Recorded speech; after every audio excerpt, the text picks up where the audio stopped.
The deep dive की इस विस्तृत चर्चा में स्वागत है। मतलब आज का जो विषय है ना, वो कुछ ऐसा है जिसका सामना हम सब हर दिन करते हैं। हर दिन क्या, बल्कि हर घंटे करते हैं। बिल्कुल। हम बात कर रहे हैं आधुनिक और रिस्पॉन्सिव वेबसाइट्स की, जो बाहर से बहुत चमकीली दिखती हैं, लेकिन अंदर से काफी काफी जटिल होती हैं। हाँ, सही कहा। वो कई लेयर्स में बंटी होती हैं। तो इस चर्चा के लिए हम दो बहुत ही बेहतरीन स्रोतों का इस्तेमाल कर रहे हैं।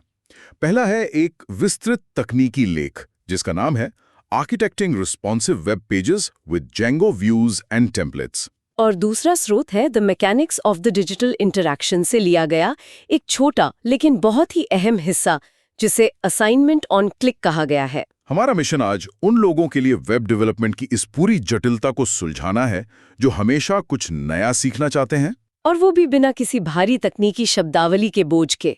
अब बिना उसके हमें आज ही समझना है कि किसी भी वेबसाइट का दिमाग यानी उसका लॉजिक और उसका चेहरा यानी उसका प्रेजेंटेशन दोनों अलग अलग कैसे काम करते हैं, और फिर एक साथ मिलकर एक बेहतरीन यूजर एक्सपीरियंस कैसे बनाते हैं। देखो, हम रोज दर्जनों वेबसाइट्स खोलते हैं, लिंक पर क्लिक करते हैं, लेकिन पर्दे के पीछे सर्वर और ब्राउजर के बीच जो बातचीत होती है ना, वो अक्सर एक रहस्य जैसी लगती है। चलिए इसे थोड़ा विस्तार से समझते हैं कि कैसे हम इस डिजिटल दुनिया के साथ इतनी आसानी से जुड़ पाते हैं। ये सचमुच एक ऐसा रहस्य है जिसे एक बार समझ लिया जाए तो इंटरनेट को देखने का नजरिया ही बदल जाता है। मैं भी यही सोच रहा था। जब हम आधुनिक और सुरक्षित वेबसाइट्स की बात करते हैं तो Django का नाम सबसे आगे आता है। ये एक high level Python web framework है जिसने वेब डेवलपमेंट की पूरी प्रक्रिया को बहुत ही आसान कर दिया है। तो पहले के समय में ये कैसा होता था? पहले वेब डेवलपमेंट काफी अस्त-व्यस्त हुआ करता था। मतलब डेटाबेस का कोड, लॉजिक और HTML सब एक ही जगह पे खिचड़ी की तरह मिले होते थे। अरे बाप रे। हाँ, लेकिन Django ने एक बहुत ही साफ सुथरा आर्किटेक्चर पेश किया। ये फ्रेमवर्क उन सभी बुनियादी कामों को खुद संभाल लेता है, जिससे डेवलपर्स अपना पूरा ध्यान सिर्फ इस बात पर लगा सके कि उनकी वेबसाइट असल में क्या नया करने वाली है। रिको, अगर Django ये सब खुद संभाल लेता है तो वेब डेवलपमेंट में अक्सर व्यूज को लेकर इतनी चर्चा क्यों होती है? ये एक बहुत ही बढ़िया सवाल है। मतलब आम बोलचाल में जब कोई व्यू शब्द सुनता है तो उसके दिमाग में तुरंत वो छवि आती है जो स्क्रीन पर दिख रही है, जैसे कोई सुंदर सा वेब पेज या कोई शानदार लेआउट। बिल्कुल।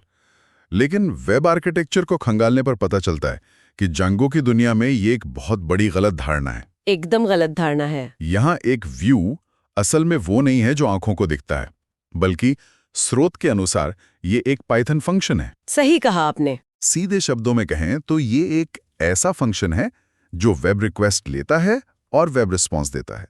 ये रिस्पॉन्स एक वेब पेज हो सकता है, एक 404 एरर हो सकता है, कोई रीडायरेक्ट या सिर्फ एक XML डॉक्यूमेंट भी हो सकता है। यहाँ जो बात सबसे आकर्षक है वो है इन व्यूज की असल भूमिका। वो कैसे? अगर किसी वेबसाइट को एक इंसान मान लिया जाए तो व्यूज उसकी सोचने समझने की क्षमता या उसकी रीढ़ की हड्डी हैं। अच्छा। जब भी इंटरनेट पर किसी लिंक पर क्लिक होता है तो वो रिक्वेस्ट सीधे एक व्यू के पास जाती है। यही वो जगह है जहां सारा डिसीजन मेकिंग होता है। मतलब व्यू तय करता है कि किस डेटा को डेटाबेस से निकालना है। बिल्कुल। उस डेटा पर क्या कैलकुलेशन करनी है या कोई यूजर लॉगिन है या नहीं, ये सब व्यू ही देखता है। इसके बिना कोई भी वेबसाइट बस एक खाली और बेजान ढांचा रह जाएगी। ये तो बहुत ही तार्किक बात हो गई। और दिलचस्प बात यह है कि ये व्यूज मुख्य रूप से दो अलग-अलग तरीकों से लिखे जाते हैं। हाँ, सबसे पहले आते हैं फंक्शन बेस्ड व्यूज, जिन्हें FVVs भी कहा जाता है, जो बहुत ही सीधे और सरल पाइथन फंक्शंस होते हैं। ये बस एक HTTP रिक्वेस्ट लेते हैं और एक HTTP रिस्पॉन्स वापस कर देते हैं। छोटे प्रोजेक्ट्स के लिए ये बहुत ही बेहतरीन होता है। एकदम सही। उदाहरण के लिए, अगर किसी को एक साधारण सा पेज बनाना है जो स्क्रीन पर सिर्फ ये दिखाए कि hello welcome to my Django site, तो एक छोटा सा सिंपल व्यू फंक्शन ये काम चंद लाइनों में कर सकता है। लेकिन हर वेबसाइट इतनी साधारण तो नहीं होती ना। बिल्कुल नहीं। और यहीं पर फंक्शन बेस्ड व्यूज की एक सीमा आ जाती है। जब प्रोजेक्ट बड़ा होने लगता है, उसमें हजारों पेजेस आने लगते हैं, तब सिर्फ साधारण फंक्शन से काम चलाना बहुत मुश्किल हो जाता है। कोड बहुत लंबा और उलझा हुआ हो जाता होगा। हाँ, ऐसी स्थिति से निपटने के लिए क्लास बेस्ड व्यूज या CBVs का जन्म हुआ। तो ये CBVs असल में क्या करते हैं? ये कोड को व्यवस्थित करने और पैटर्न को दोबारा इस्तेमाल करने की सुविधा देते हैं। मैं इसे एक साधारण उदाहरण से समझाती हूँ। हाँ, जरूर। मान लीजिए किसी को घर पे अपने लिए मैगी बनानी है। ये फंक्शन बेस्ड व्यू की तरह है, सरल, सीधा और तुरंत नतीजे देने वाला। समझ गया। लेकिन अगर किसी को 1000 लोगों की शादी का खाना बनाना है, तो क्या वो मैगी बनाने वाले तरीके से काम कर सकता है? सर, बिल्कुल नहीं। उसके लिए तो पूरी टीम और अलग-अलग काउंटर चाहिए होंगे। एकदम सही। क्लास बेस्ड व्यूज बिल्कुल यही करते हैं। सॉफ्टवेयर इंजीनियरिंग में ये बहुत महत्वपूर्ण है कि सिस्टम्स को कैसे स्केल किया जाए, ताकि बार-बार एक ही कोड ना लिखना पड़े। हाँ, CBVs एक ऐसा ढांचा देते हैं जहां एक बार लिखे गए लॉजिक को कई जगह आसानी से लागू किया जा सकता है। ये तो होगी दिमाग की बात कि बैकएंड में डेटा कैसे प्रोसेस हो रहा है। लेकिन अब बात करते हैं उस चीज की जो असल में लोगों को दिखती है, यानी वेबसाइट का चेहरा। बिल्कुल। अगर व्यूज वेबसाइट का दिमाग है, तो टेम्पलेट्स निश्चित रूप से वो चेहरा है जो अंततः ब्राउजर पर किसी को भी दिखाई देता है। हाँ, टेम्पलेट्स ही वो जगह है जहां HTML आउटपुट का पूरा स्ट्रक्चर परिभाषित किया जाता है। अगर हम इसे बड़ी तस्वीर से जोड़कर देखें, तो जेंगो की सबसे बड़ी ताकत इसी विभाजन में छुपी है। सही कहा। जेंगो प्रेजेंटेशन लेयर को बिजनेस लॉजिक से पूरी तरह अलग कर देता है, जिससे कोड साफ और मैनेज करने में आसान रहता है। बिल्कुल। एक डिजाइनर बिना पाइथन कोड को छुए HTML टेम्पलेट्स पर काम कर सकता है और एक पाइथन डेवलपर बिना डिजाइन की चिंता किए व्यूज पर फोकस कर सकता है। और इस प्रेजेंटेशन लेयर को इतना डायनामिक बनाने के लिए जेंगो अपनी टेम्पलेट लैंग्वेज का इस्तेमाल करता है, जो HTML को काफी स्मार्ट बना देती है। हाँ, क्योंकि HTML अपने आप में कोई लॉजिक नहीं सोच सकता, लेकिन जेंगो के टैग्स और फिल्टर्स की मदद से ये मुमकिन हो जाता है। जैसे टैग्स का इस्तेमाल लॉजिक को संभालने के लिए किया जाता है। स्रोत में इसका एक बहुत ही सटीक उदाहरण दिया गया है। कर्ली ब्रेसेस और परसेंटेज के निशानों के बीच लिखा जाता है, इफ यूजर इज ऑथेंटिकेटेड, तो स्क्रीन पर दिखाओ वेलकम और फिर यूजर का नाम, और एल्स में दिखाओ प्लीज लॉग इन। बिल्कुल। ये लॉजिक सीधे टेम्पलेट के अंदर काम करता है। और फिर फिल्टर्स भी होते हैं। हाँ, जिन्हें एक पाइप सिंबल से दर्शाया जाता है।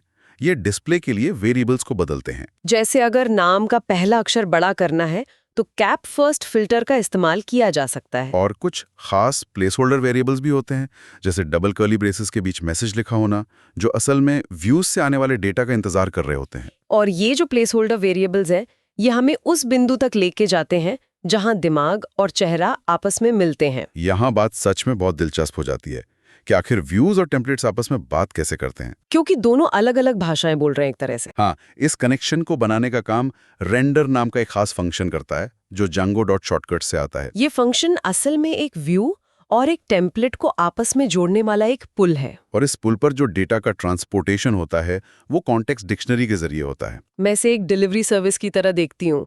व्यू अपना सारा डेटा एक डिक्शनरी में डालता है और टेम्पलेट को पास कर देता है। और फिर रेंडर फंक्शन उस डेटा को लेकर टेम्पलेट के अंदर के खाली प्लेस होल्डर्स को भर देता है। तब जाकर एक पूरा और डायनामिक वेब पेज तैयार होता है। ये तो सर्वर के अंदर की बात हो गई, लेकिन दूसरे स्रोत the mechanics of the digital interaction में एक बहुत ही दिलचस्प कॉन्सेप्ट है असाइनमेंट ऑन क्लिक का। हाँ, ये आधुनिक डिजिटल इंटरैक्शन के मैकेनिक्स को समझने के लिए बहुत जरूरी है। देखिए, Django सर्वर साइड का काम बहुत अच्छे से करता है, पेज रेंडर कर देता है। लेकिन आज के समय में यूजर्स हर चीज तुरंत चाहते हैं। बिल्कुल। जब कोई असाइनमेंट ऑन क्लिक जैसी इंटरैक्शन करता है, तो वो पूरा पेज रीलोड होने का इंतजार नहीं करना चाहता।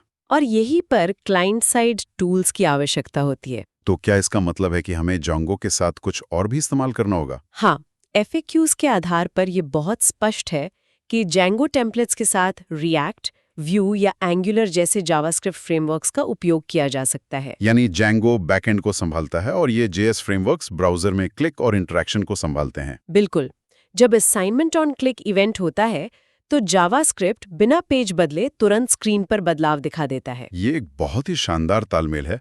अब जब हमारे पास एक ऐसा वेब पेज है जो दिमाग से तेज है और इंटरैक्टिव भी है, तो एक और बड़ी चुनौती सामने आती है, डिवाइस अनुकूलन की। रेस्पॉन्सिवनेस आज के समय में ये सबसे ज्यादा जरूरी है। आज हर स्क्रीन का साइज अलग है। एक बेहतरीन बैकएंड कोड बेकार है अगर वेबसाइट मोबाइल पर अच्छी ना दिखे। इसके लिए शोध के अनुसार बूटस्ट्रैप या टेलविंड CSS जैसे फ्रंट एंड फ्रेमवर्क्स का उपयोग किया जा सकता है। और इन्हें प्रोजेक्ट में शामिल करना भी बहुत आसान है। एक CDN के माध्यम से बूटस्ट्रैप की CSS और JS फाइलों को जोड़ा जा सकता है। और फिर इसके ग्रिड सिस्टम का जादू शुरू हो जाता है। हाँ, जैसे HTML में कंटेनर क्लास का उपयोग करना, जिससे कंटेंट हर स्क्रीन पर बिल्कुल सही और बीच में दिखाई दे। इससे ये सुनिश्चित होता है कि जो भी मैसेज या डेटा व्यूज से आ रहा है वो मोबाइल हो या डेस्कटॉप, हर जगह बेहतरीन दिखे। और इस पूरी प्रक्रिया को और भी आसान बनाने के लिए जांगो के टेम्पलेट्स का एक और पावरफुल फीचर है। आप टेम्पलेट इनहेरिटेंस की बात कर रहे हैं ना? बिल्कुल।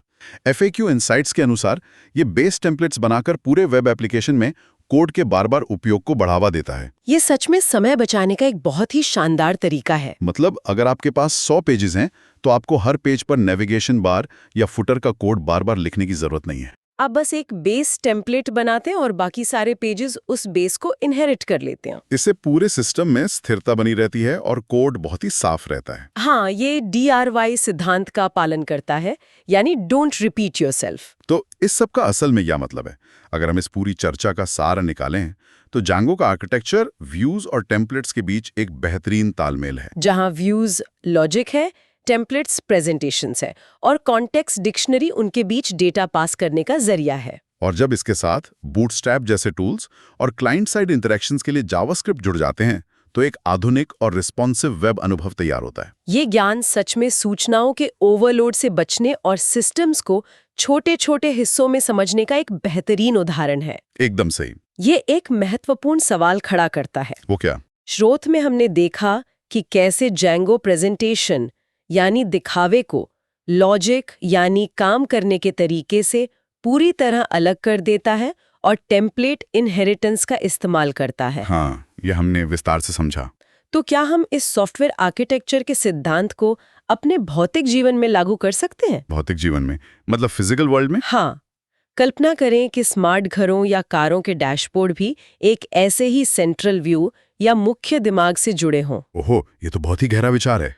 जो इस बात पर निर्भर करते हुए अपने फिजिकल टेम्पलेट यानी डिजाइन को तुरंत बदल लें कि कमरे या कार में कौन मौजूद है। मतलब अगर मैं कमरे में जाऊं तो कमरा मेरी पसंद के हिसाब से खुद को एडजस्ट कर ले। बिल्कुल। क्या भविष्य की दुनिया भी HTML की तरह ही डायनामिक वेरिएबल्स और फिल्टर्स के आधार पर हमारी जरूरतों के अनुसार अपना रूप बदल लेगी? ये सच में सोचने वाली बात है कि क्या हम सॉफ्टवेयर के इस लचीलेपन को अपनी ईंट पत्थर की दुनिया में ला पाएंगे? ये सुनने वालों के लिए एक ऐसा विचार है जिस पर वे चर्चा समाप्त होने के बाद भी गहराई से सोच सकते हैं। ये भविष्य की एक बहुत ही रोमांचक तस्वीर है। आज की इस गहरी चर्चा में हमारे साथ जुड़ने के लिए शुक्रिया। उम्मीद है कि अगली बार जब कोई वेब पेज लोड होगा तो पर्दे के पीछे चल रहे शानदार तालमेल की याद जरूर आएगी। सीखते रहिए और तकनीक के संसार को एक्सप्लोर करते रहिए।